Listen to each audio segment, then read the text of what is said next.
Sorry, that was my bad. Shot him in I'll the drink. face. I'll... Press A to play! We're doing OG Halo. Oh yes. Okay, we're gonna need controllers. Oh, yeah. Yep, there's yours. Nice. So I think it finished downloading.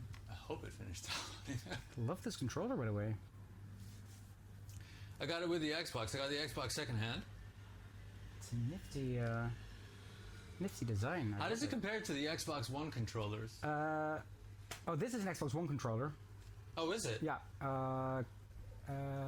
But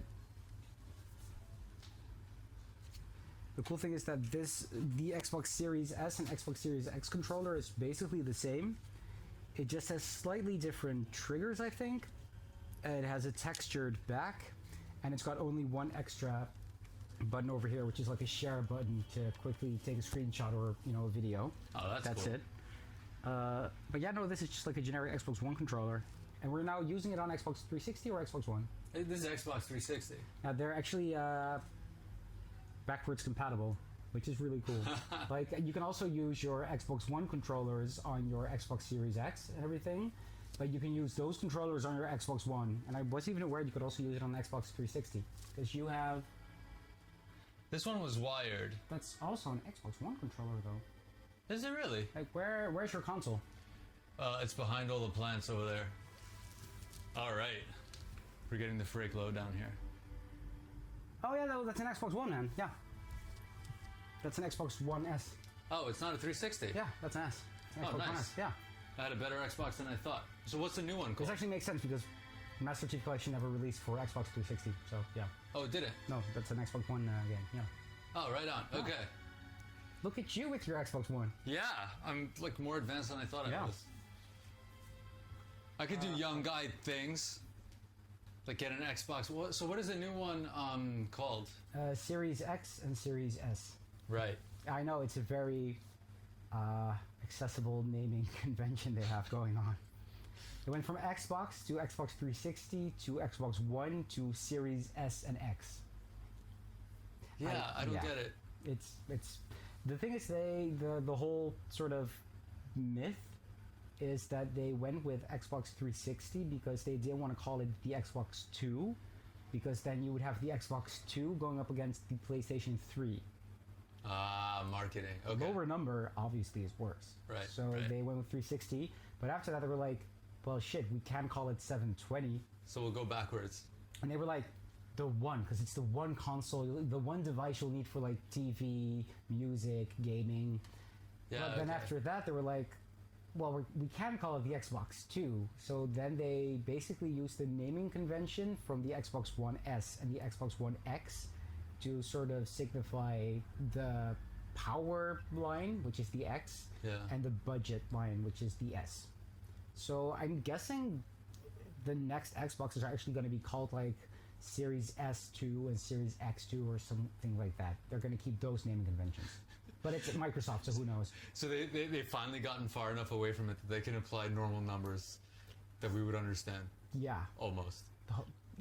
It's still gonna be weird though. It's just like with the iPhone, how we went from like the iPhone 8 to like the iPhone 10. Yeah. X. Which was then X. like in a Roman numeral instead of like just like an Arabic numeral, and then you also had like the 10s and the 10. You had the XS and the XR, right? 10R and 10S, and then you also had like the 10S Max. There was a Max or a Plus in there somewhere. The ones with like the really big screen, but the guts were the same somehow. I hate these arbitrary naming conventions so bad. I'm so lame. I get like the cheapest one that I can find that does the thing that I wanted to do. That makes perfect sense, though. And it's got a cracked screen. It works though.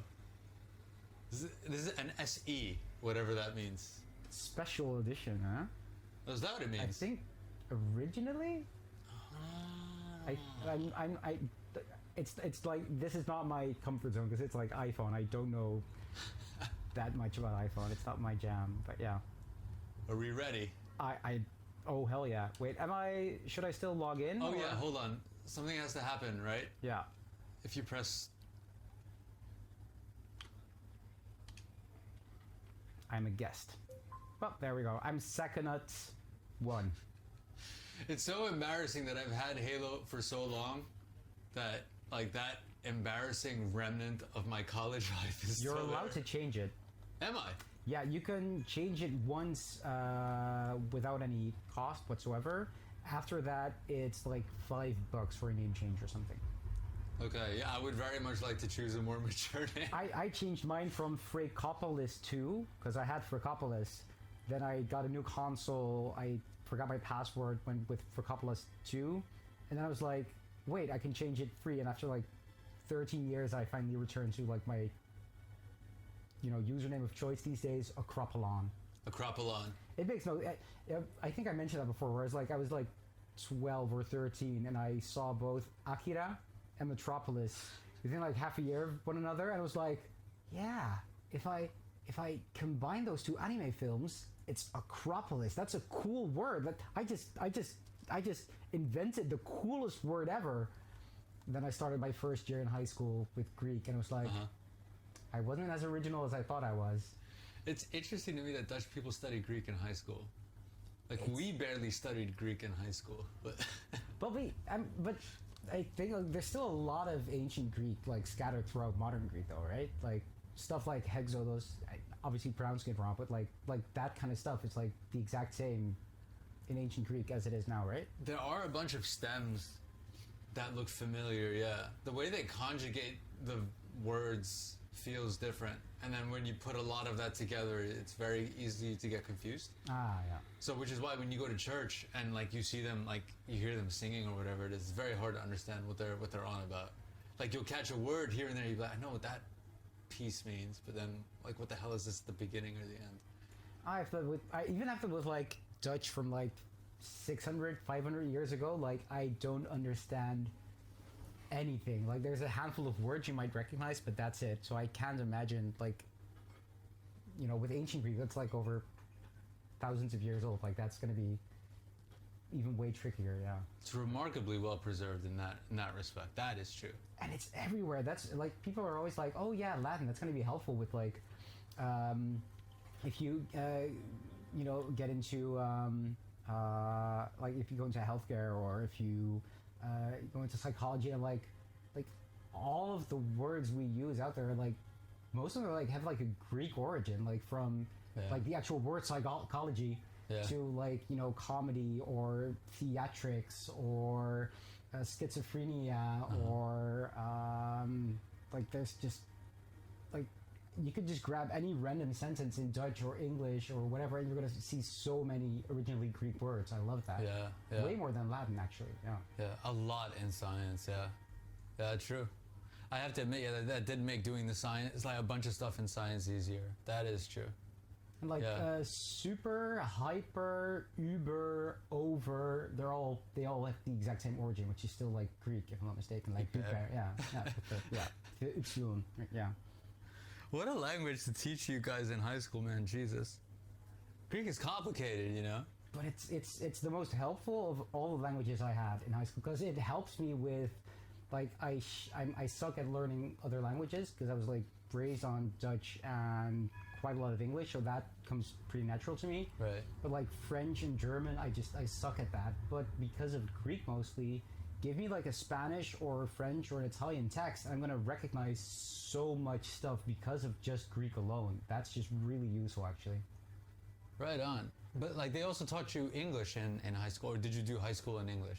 No, they English is mandatory, yeah. So. Right. It starts in primary school when you're like, I think 10 or something. So not even that young. Yeah. I guess you started early. Well, I mean, they should start early, but they might actually do that these days. I'm not sure about that. It's a good way to learn the language, though. In a way, it's made me very lazy. I barely have had to learn any Dutch since I got here, because every Dutch person that I've met speaks such good English. Yeah, I can see that changing, actually, funnily enough, because my generation was still raised in an environment where, like, cartoons on TV and video games, like, all of that stuff was just in English all the time. You would always have to work with, in the case of TV shows, like subs, Yeah. And games, you just had to figure shit out because it was all in English. All right. And these days, more and more games have like a Dutch language option, and all cartoons on TV for kids are dubbed. So that's actually like a step back, if you ask me. That's right. I remember hearing that in Germany, like all the Disney movies were dubbed, but in the Netherlands they were not. Yeah, it's So all these like super famous movies that had like all this reach, yeah, in Germany they were in German. So like we recognize the melodies but not the lyrics, oh yeah. which is super funny, you know, because like in the States, if you repeat, like to the people that I grew up with, like if you repeat just the first couple notes or the first couple words even of a song, like they will catch on to it immediately. And it's the same in German, except the words are different, which is so funny. You know, and so then like you end up meeting people in, or like I did during my master's degree, and we go to watch a Disney movie or whatever it is, and they're like, oh yeah, that's right, Robin Williams was the genie in Aladdin, and I'm like, oh my god, somehow you didn't get that, you know, Oh, like yeah. that didn't come across in the version that you saw as a kid.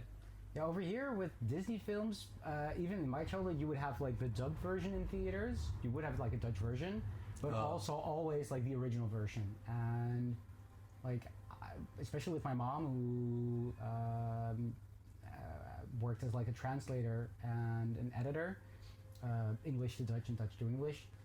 So because of her, she was always like, no, we're not gonna go with the dubbed version. It was like always the original version. Always watching BBC. So yeah, that did help out a lot for me. But yeah, so Right on. And so did your parents also have like ancient Greek or whatever it is in high school? my mom did, because my dad, funnily enough, even though he's the banker right now, he never even finished high school. But my mom also did gymnasium. So yeah, because that's the only place where you actually have to learn Greek. So that's like a percent, maybe 2% of all of the students in the Netherlands. That's it, because you have like 3 levels, of course, in high school. You have like VMBO, HAVO, and VWO. So basically practical combination of the two, and like just purely theoretical. That's VWO. That's like preparing you for specifically university. Yeah. And even then, like 90% of those students go to Atheneum, which is without Greek and Latin, and then only Gymnasium is with Greek and Latin. So Okay. it's like a tiny percentage. Right. And that was you. Atheneum. Yeah, Gymnasium. Gymnasium. Yeah. Okay. Yeah, in Greek, gymnasium. Yeah, Gymnasium? I don't even, yeah. Yeah, we have a soft G, so it's gymnasio. Oh yeah, just like a gyros. Yeah, exactly. Exactly. I grew up in New York, and my friends were like, yo, I'm going to go get a gyro. And it's like nails on a chalkboard, you know? Over here it's gyros. It's closer, though. It's so much closer. Yeah. It's so much closer. So that's why, like, I find the Dutch pronunciation of these words, it suits it more than a purely anglicized But pronunciation. you would, like, if you would hear, like, Dutch students recite shit in ancient Greek, that would just kill you, because it's like, you would have to work on, like, the verb for untying, because that's, like, the go-to to basically learn, the whatchamacallit of verbs. Like, I untie, you untie, yada, yada, yada. Yeah, the conjugations. Yeah, conjugations, right. So you always use the word for untie for that. Because that's luo in ancient Greek. Louvo. Luo, yeah. Really? So lambda, epsilon, omega, Okay. luo. And then it's like luo, luwijs, luwij, luwomen, luwete, luwuzi. That's how we say it over here, which is nowhere, like, even if you're in a good mood, I can't picture that sounding anything like ancient Greek at all, but that's how we learn it, like, just basically as you would pronounce it in Dutch. It's That's pretty weird. close. If you were to teach the same thing to somebody who grew up speaking purely English, I bet you it would sound much further off. Oh, yeah, that's actually a good point. Yeah. Luo. Luo, Louis, Louis, Luweman. Oh God, yeah. Yeah, that's horrifying. Right, and on that note, My God. εγώ λουό, εσύ λουάς, αυτός λουά. I actually didn't know that word. I think So I think in modern, or at least the way that I learned, which was Greek Cypriot, so it's a dialect. So a lot of the words that I think I know are also improper Greek. Oh, damn. But we would basically just say anti-tie or something, you know, rather than it have its own word. So the word for tie is dino. So I think I would say xidino, aftos xidino. Oh, damn. Xidini, sorry. Yeah. That's actually what I loved about ancient Greek, though.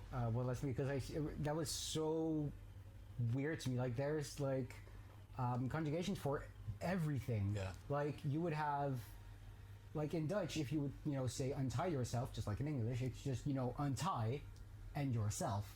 But then in ancient Greek, there's like a specific conjugation for that, to do something to yourself and then to do it to another, or to have done it, or to have the intention of doing it. It's just overkill. In Dutch and English, you would just add a couple of extra words. Yeah, it's like, ridiculous. I untie, I will untie, I am going to untie. Like, that's how you would do it in Dutch and English. And in ancient Greek, it's just like, oh no, there's like 6 different conjugations for that. It's crazy. Yeah, exactly.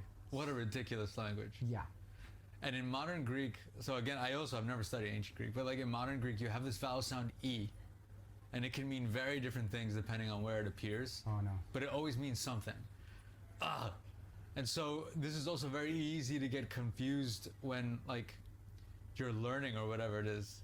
So like a perfect example is when it comes at the end of a word, it could mean the feminine version of the word, or it could mean plural. Yeah. That's really confusing. Like why? You know? Do you still have like the H sound being like an apostrophe in front of a word? One more time, the H sound. Yeah, the H. We're like, if it's like for example, like it's a weird example. Like the word homo in Greek would be like O-M-O with like an apostrophe before the omicron. Yeah, you do have the stress marks, and they're very important. Because there's not like, is there in modern Greek like an actual letter for the H? Yeah. Because there wasn't in ancient Greek, so that's what I know. Oh, really? Yeah, there's no H. So That's- it's just an apostrophe. That's an H. We have I think in English you would call it the chi, and it's the ch sound. Oh, I know that's like a K. I was taught like in ancient Greek, that's like a K sound, just like. No, it's got an H. Like you could say charitomenos, which means like cute or something. Chara, seriously? which might mean joy, and it's an H sound. It's moving towards a ch, but not quite so hard, you know. Hey, what was the letter called again? Chi, he. Oh yeah, I just actually know the word chi as in kappa alpha iota, which is like end. Is that still like chi as in end, as in? End, Oh yeah. yeah. Ge. Oh. Yeah. With the kappa, alpha iota. Yeah, that's the same. Oh, that's the okay. So that hasn't changed in 2,000 years. Then. Right. Like that's pretty cool. That's one word. Yeah. Ge.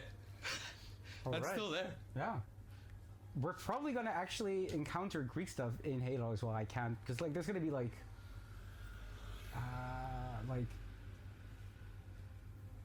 call signs or shit. Like a lot of military stuff has Greek origins as well, of course.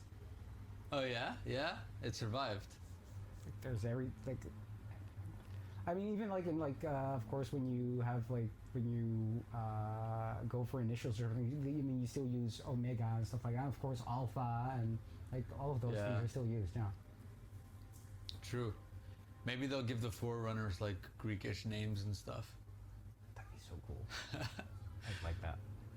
Let's find out. I've only gotten as far as Reach, so there's still a bunch of Halo games I've not played yet. Oh man. Yeah. Well, we're gonna play all of them. Are we? Well, not now, but Eventually. at one point, yeah. I mean, I'm down. All right, let's do this. Quick start, I guess. We're both signed in, I think, right? I think so. Yeah. What are you feeling like? Normal.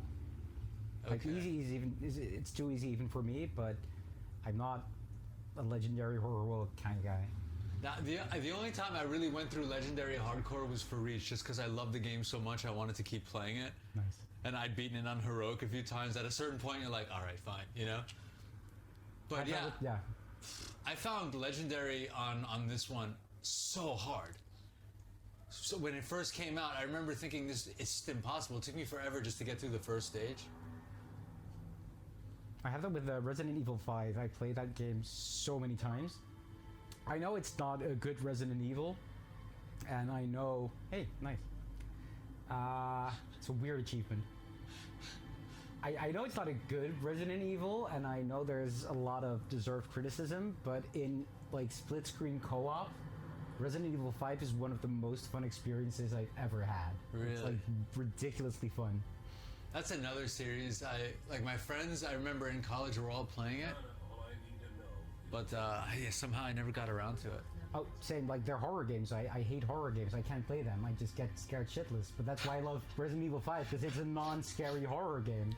That's why people hate it, because it's not scary.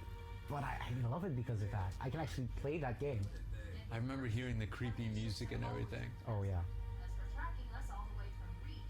I gotta say, like playing the Master Chief Collection, I was surprised at how like, I don't know, they gave it a lot of love with the graphics and everything. You know, they really made it look so much prettier. How can you change that again? They were waiting for us on the far side of the planet. Yeah, there was a way, right? There's a button for that. Yeah. Our fighters are mopping up the last of the recon picket now. Is it a Oh, setting? sorry, that's me.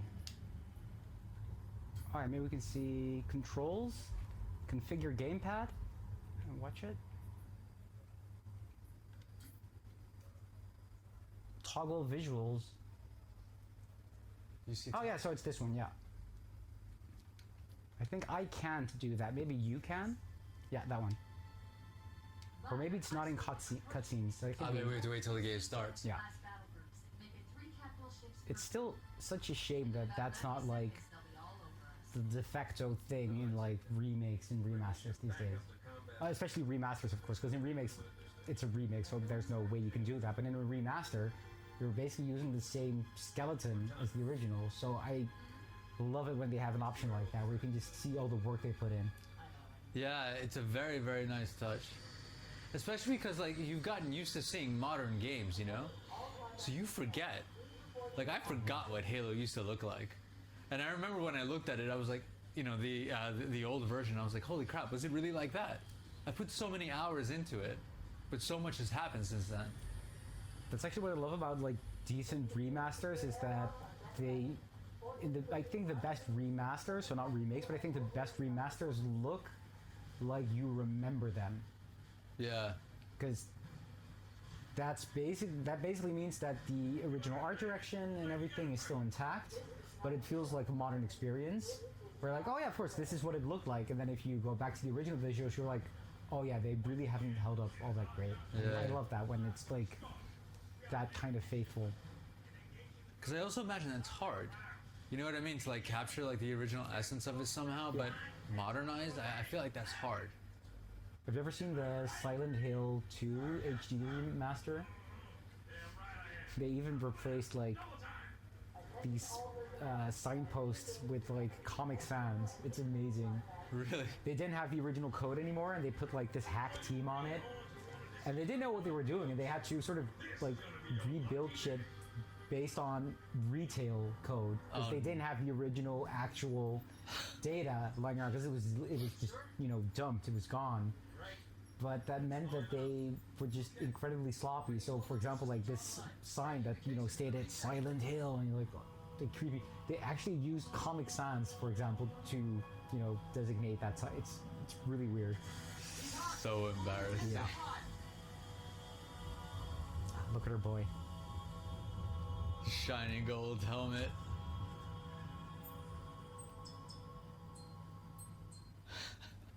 Two Master Chiefs. Of course. Oh yeah, see, there you go. That's the original.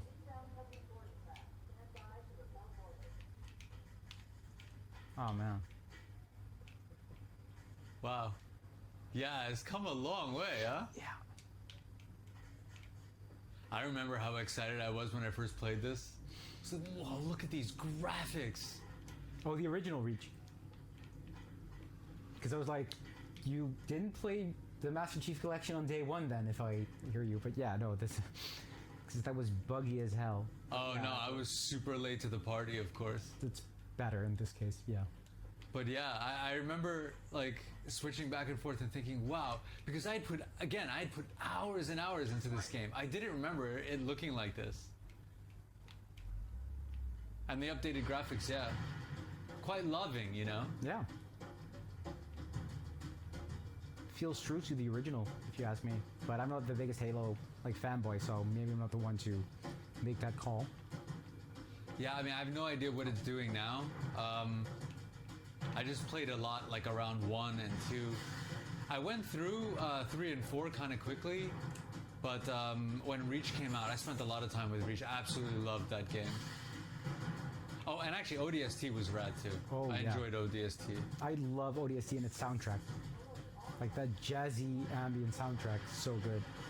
Yeah, I feel like being able to tell a different story just gave him a bunch of freedom, you know? And I don't know. Yeah, they did some cool things with it. Wait, I'm gonna change my controls a bit. Yeah.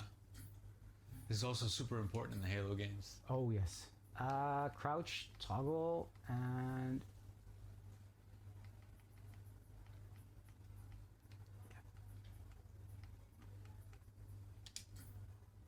I think this should be.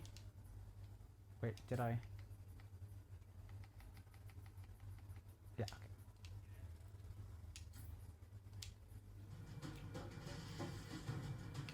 Okay. Yeah. Perfect. You couldn't run yet in this one. Oh shit! No weapon. Do you have a weapon? Wait, Nope. when do we get a weapon? We're the Master Chief. We're. Oh, okay.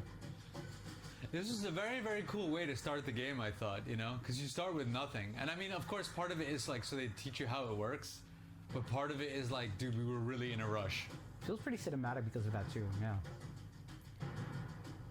Yeah, and they did a good job connecting Reach to this like plot point, you know?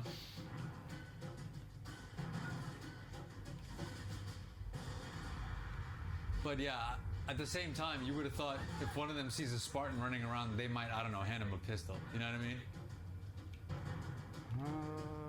I also don't remember where we're supposed to go.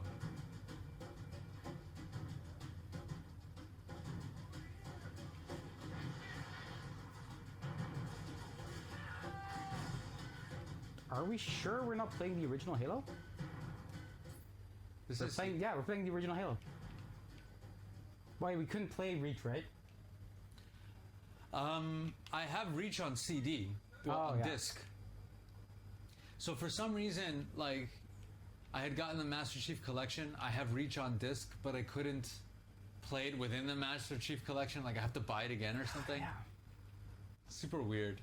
Yeah, Reach and ODST were added later. I have Game Pass, so they're included, but yeah, they're not originally part of it. Did they remaster them too? They must have, right? Yeah.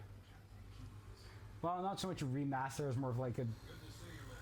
Well, yeah, it's like an HD upscale job. It's not like a huge. It's not like they changed all the assets like they did for the original. Okay. And 2 also got a fairly impressive upgrade, but everything starting from the Xbox 360 got like a resolution upscale and some other. At this point, like they all run like 4K 60 or even 4K 120 on like the Xbox Series X, which Oh, is wow. crazy. Yeah. That must look great. One of them boarding parties. I guess an antimatter charge. Captain, the cannon was my last offensive option. Ah, Cortana.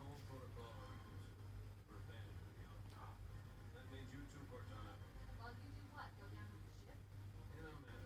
Still the original voice actress, right? Jennifer Hale, I want to say. Not dead heroes. Yeah, it sounds like the original actress. Although they did a lot to change the model. Yeah.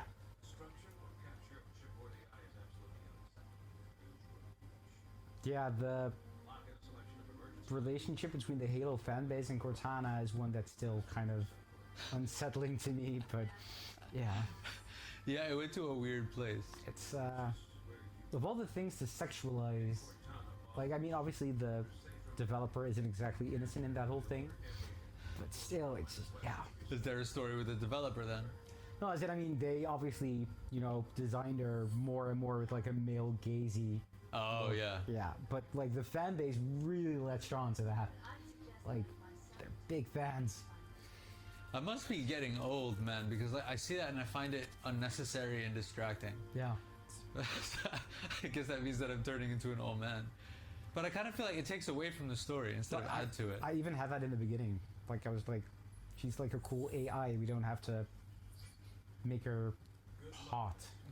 But she wasn't so hot at the start. No, in the original one, she was like a pretty sort of like basic purpley, glowy AI. That was Isn't much different from the Yeah. others. So I think like part of the reason why like the first one I thought was like so subtle and well done. They had a bunch of plot points, but there wasn't anything that I remember at this point anyway that like grabs your eyeballs in that way Yeah. and just drags you out of the story, you know? I wasn't paying attention. What do we have to do? I just blow shit up. Right. Find bad guys. The thing is, like, I think like that's important to add. It's not about making a curvy character immediately makes it a sexualized character, because that would be really weird and a sort of fucked up disservice to anyone who's just curvy. Like that doesn't mean like that's by definition a sexualized character. What it is in this case is that it's obvious that they more and more went with like conventional beauty standards Yeah. and applied those to Cortana, where like it's not that she looks the way she does just because she looks the way she does. She looks the way she does because they more and more went with like a sort of, they obviously were trying to appeal more and more to like teen boys, basically. Yeah, and this like archetype of, I don't know, like with the body of a adult actresses or something, Yeah. you know? I felt similarly, with the Final Fantasy VII remake. I absolutely love that game. And, like I started playing the original again just to see, and okay, like... Oh, sorry, that was my bad. Shot him in I'll the drink. face. I'll drink you a beer. I'll buy a beer afterward. The dude's missing a part of his ear or something. He's like, my bad. It's okay, Master Chief, it's alright.